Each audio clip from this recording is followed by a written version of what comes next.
साधक को व्रत करना चाहिए या नहीं? अगर आप चाहते हो कि आपके जीवन की दरिद्रता आपके जीवन से समाप्त हो जाए तो आपको नवरात्रि का व्रत करना चाहिए। ये जो नवरात्रि के व्रत हैं बड़े ही सुंदर हैं। भगवती जगदम्बा की पूजा, हवन और ब्राह्मण भोजन कराना चाहिए। व्रत के सर्वदा पालन करने से ज्ञान और मोक्ष तथा सुलभ हो जाते हैं, सुख और संतान की प्राप्ति होती है तथा शत्रु के पैर भी नहीं टिकते जो माता रानी के नवरात्रों का व्रत करते हैं।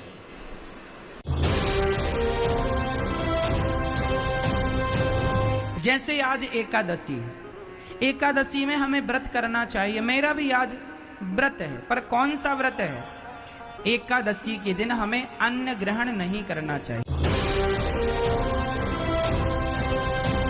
तो इस तरह से हमें समझना चाहिए कि हम अगर व्रत करें तो इसमें एक इमोशनल एस्पेक्ट भी है, और साथ में भगवान कहते हैं जो व्रत रखते हैं उनके हृदय में कृष्ण प्रेम बढ़ता है, उनके शरीर का शुद्धि होती है, उनके अहंकार का नाश हो जाता है।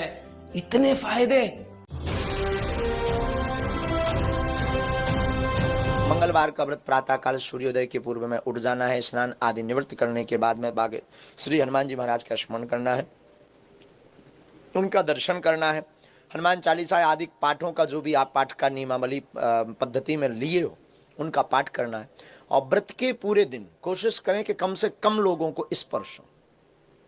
और व्रत के पूरे दिन नाखून, नखशिख यानी बाल, नाखून, छौर कर्म नहीं करना, न काटना है। छठे अध्याय के 16वें श्लोक में फिर ये भी कहा कि अर्जुन यह योग न तो बहुत खाने वाले का और न बिल्कुल न खाने वाले का। बहुत खाना तो यूँ है पेट डडी पक्का खा ले अंगड़ाई टूटे, भक्ति हो को ना। और बिल्कुल न खाना, व्रत रखना। व्रत रखना भी गीता में मना है, और ये व्रत रखवाओ एकादशी का, ये कहाँ से लाए? और न बहुत सहन करने वाले, सोने वाले का, और न अधिक जागने वाले का सिद्ध होता है। यानी 16वें में तो ये भी कंसेप्ट क्लियर कर दिया है कि व्रत रखना भी व्रत है, और ये एकादशी का व्रत तो बहुत महत्वपूर्ण कर बताते।